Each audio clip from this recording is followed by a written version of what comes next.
और कईयों ने बोला कि यार नाम कुछ और रख लो, हिंदू वर्ड मत लिखो, कुछ लोग नहीं पढ़ेंगे।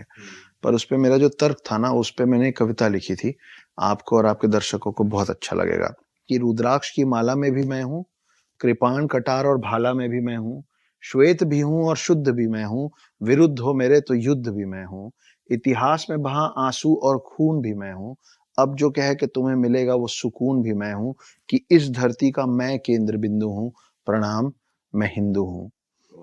चिता की अग्नि, गंगा का पानी, कब्र की मिट्टी और लोबान भी मैं हूँ, पीर फकीर अली वली सियावर राम का हनुमान भी मैं हूँ, भोला हूँ सरल भी, तुम्हारा मित्र भी मैं हूँ, घोल भी दूं तुमको और घुल भी जाऊं तुम में, कुछ ऐसा चरित्र भी मैं हूँ, इस धरती का मैं केंद्र बिंदु हूँ, प्रणाम मैं हिंदू हूँ। प्रणाम का भाव भी मैं हूँ, आक्रमण का घाव भी मैं हूँ, सहनशील स्थिर और शांत भी मैं हूँ, देवभूमि भारत का हर प्रांत भी मैं हूँ, शक्ति भक्ति और ना थकती क्रांति भी मैं हूँ, तूफान हूँ और तूफान से पहले की शांति भी मैं हूँ, इस धरती का मैं केंद्र बिंदु हूँ, प्रणाम मैं हिंदू हूँ। इसलिए द हिडन हिंदू। बहुत सुंदर, अति सुंदर। तो ऐसे कई अनगिनत बहुत ही जादूगरी मंदिर हैं हमारे देश में, अजब गजब। जैसे अभी रिसेंटली मैं 10-15 दिन पहले खजुराहो गया था। खजुराहो लेट फर्स्ट था। खजुराहो है मध्य प्रदेश में, और आमतौर पे ना हमारे सब लोग खजुराहो को एक ही काम से जानते हैं।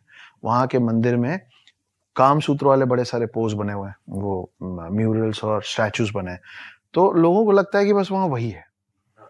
तो मुझे भी जब पहली बार फोन आया कि खजुराहो लेट फेस्ट, तो मैं बोला कि चलो, बड़े साल से सुन रहे थे कि कामसूत्र वाले सब वो बने हुए हैं, देख आते हैं।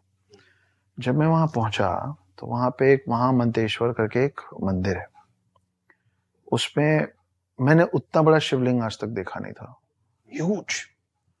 और वो जो शिवलिंग था ना, वो हर 2-3 साल में 1 इंच बढ़ जाता है, वो बढ़ रहा है, वो लगातार बढ़ रहा है।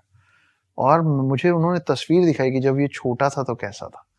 मुझे क्लियर उस तस्वीर में साइज और साक्षात जो साइज दिख रहा था उसमें फर्क दिख रहा था, और थोड़ा बहुत नहीं, मतलब ऐसा फर्क। अभी कितना है करंटली? वो है लगभग 7-8 फीट। ओ, मतलब इस रूम की हाइट जितना ऑलमोस्ट। जी, मतलब आप ये मानिए कि जिस स्पीड से वो बढ़ रहा है, आने वाले 50-60 साल, मैक्सिमम 100 साल में वो उतने साल पुराना बना हुआ जो उसका रूफ है ना, वो टच कर देगा। अच्छा।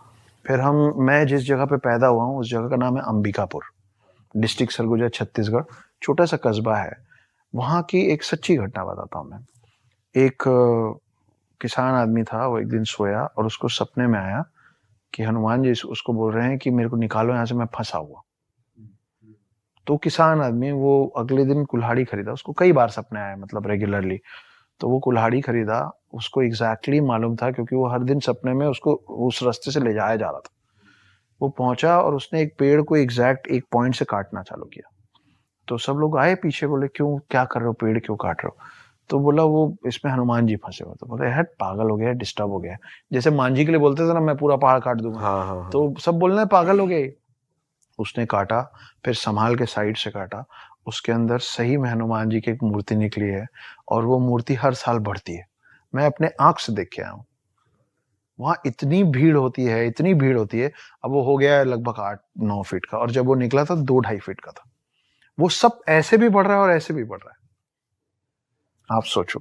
ऐसे ही एक कमाल का मंदिर है बस्तर में। बस्तर में कृष्ण जी का मंदिर है। छोटे में गया था जब हम हॉस्टल में थे, आई थिंक 8th या 9th में था मैं। तो वहां पे ना रात को 7-8 बजे उसकी किवाड़ कहते हैं वो लोग, दरवाजा, डोर, उसको बंद कर देते हैं, और वो खुलता है अगले दिन सवेरे। और रात में ना उसके अंदर भगवान जी के लिए बेड लगता है, और बेड बिल्कुल प्लेन ऐसे अच्छे से करके रखा रहता है। और सुबह जब मंदिर खुलता है ना, तो वो पूरा छिन्न भिन्न रहता है। तो माना जाता है कि वहाँ कृष्ण भगवान आते हैं और रात्रि आराम करते हैं। तो एक फॉरेनर था और वो वहां बैठा, देखा हूं मैं अपनी आंखों से। यही सब है ना, जब आप ये सब देखते हो ना, तो आपका विश्वास, आपका भरोसा बढ़ता चला जाता है। एक फॉरेनर वहां बैठा होता है, जैसे कई होते हैं ना, हरे राम हरे कृष्ण, तो ना वो बस बैठ के ऐसे करता था। तो वहाँ जो गाइड वाइड लोग थे, वो बोले कि सालों से यहाँ बैठा है। इसको जब बताया गया था सालों पहले कि ऐसा होता है रात में, तो ये रात को झांक लिया अंदर कि मेरे को देखना है क्या होता है। तो ये देखा तो ये बहुत डर गया। किस बात से डरा? अब अगले दिन ही ट्राई टू टेल कि मैं रात को क्या देखा, तो वो बोल नहीं पाया, वो आज तक बोल नहीं पाता है। आपने उस अंग्रेज को देखा मैंने है? उस आदमी को देखा है, उसकी आंखें नहीं है, वो जो देखा वो आंख चली गई, वो बताने की कोशिश किया फिर जबान चली। वो बैठा हुआ था मेरे सामने और हम पूरे स्कूल के लोग एक साथ खड़े होके उसको देख रहे थे और उसके बारे में उसके सामने बात किया जा रहा था और वो ऐसे ऐसे करके ना हम लोग को ऐसे जय कर रहा था। आप सोचो, मेरे को अभी मेरे गूज़बम्स आ रहे हैं।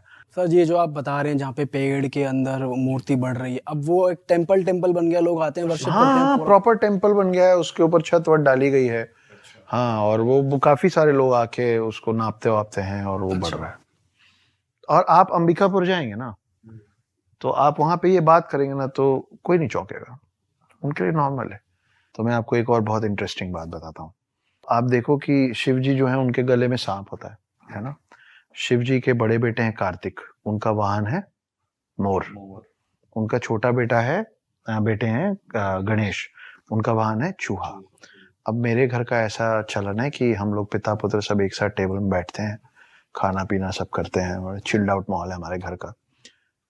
तो आप सोचो कि ऐसा तो उन तीनों के साथ भी होता होगा।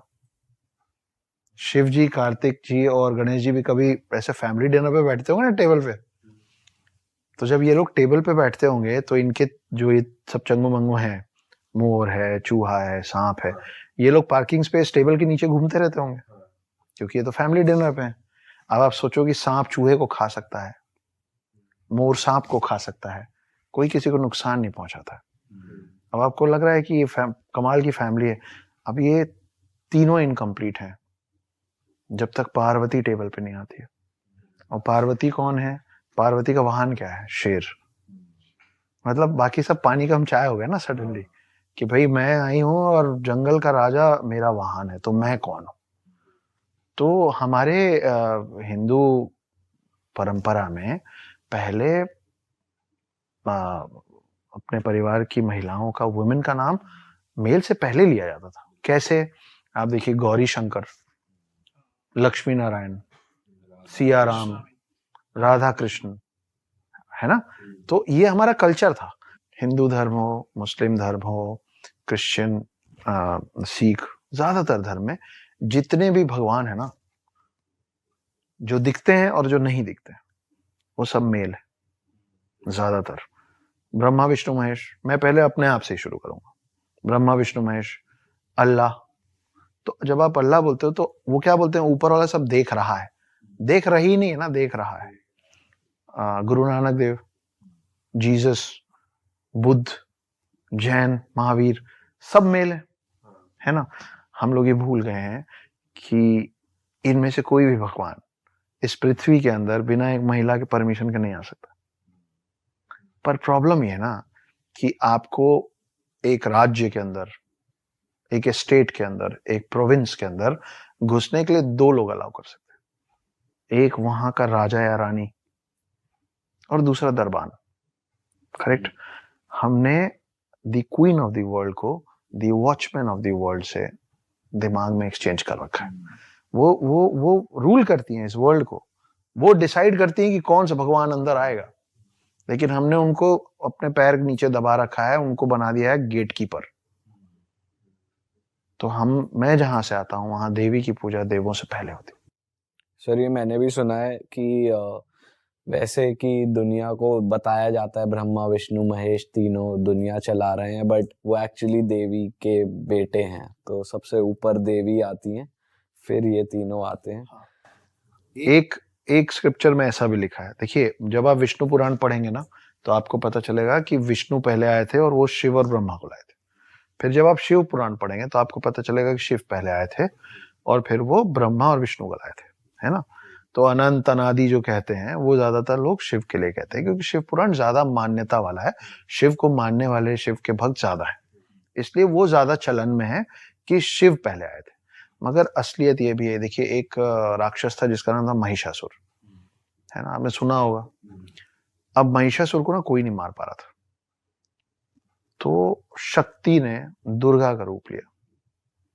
और आप देखिए कि कोई भी भगवान, ये जो स्पेशली जो तीन भगवान है, ये आप ब्रह्मा को कभी त्रिशूल और तलवार, त्रिशूल और चक्र लिए नहीं देखेंगे। आप विष्णु को मोस्ट ऑफ द टाइम सिर्फ चक्र लिए देखेंगे, त्रिशूल लिए नहीं देखेंगे। आप शिव जी को कभी भी चक्र के साथ नहीं देखेंगे, त्रिशूल के साथ देखेंगे। इसका ये भी कारण है कि ये तीनों जो मेल फॉर्म्स हैं, ये तीनों का जो मेन पावर है, एक बॉडी कंटेन नहीं कर सकता।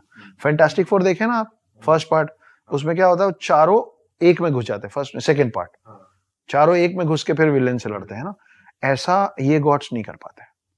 लेकिन जब शक्ति दुर्गा का रूप लेके आई, तो उन्होंने शिव जी से त्रिशूल ले लिया, विष्णु जी से चक्र ले लिया, और ब्रह्मा जी से वो कमंडल लिया। कमंडल के अंदर माना जाता है cosmic energy of the world है, यूनिवर्स है ना। तो ये तीनों को कोई भी मेल बॉडी कंटेन नहीं कर पा रहा था। ये आई और इन्होंने सब कुछ कंटेन कर लिया महिषासुर को मारने के लिए। तो अब आप उसको थोड़ा साइंस में ले जाते हैं। इलेक्ट्रॉन, प्रोटॉन और न्यूट्रॉन मिलके एटम बनाता है, ठीक है।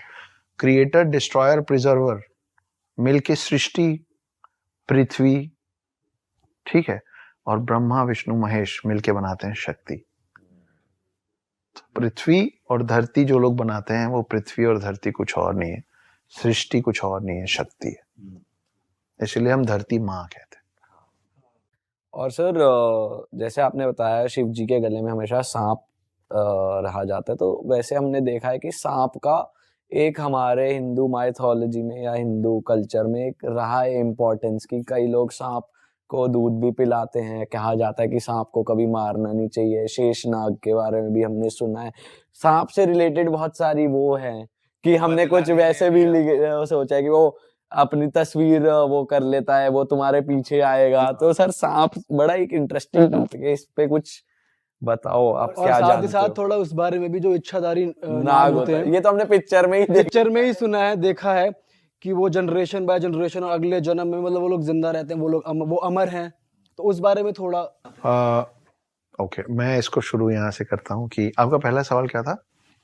सांप इन जनरल। तो आपको मैं फिर Bharat, this is incredible India. Bharat में एक गांव है, उसका नाम है शेतपाल। शेतपाल उस गांव का नाम है। उस गांव में जितने घर है ना, वो जब हर घर में उन्होंने एक बिल बना रखा है, और हर घर में एक सांप रहता है। उनके बीच में सांप की इतनी मान्यता है कि आज भी उनके घर में जब कोई नया घर बनता है ना, तो उसमें उसके लिए जगह, उसके लिए एक बिल बनाया जाता है। आज तक उस गांव में किसी सांप ने किसी इंसान को, और किसी इंसान ने किसी सांप को नुकसान नहीं पहुंचाया। They have learned and they have lived to coexist. वो एक साथ रहते हैं। और आप इसको गूगल कर लेना, शेतपाल है महाराष्ट्र में। ऑलराइट, आई थिंक हाँ महाराष्ट्र में है।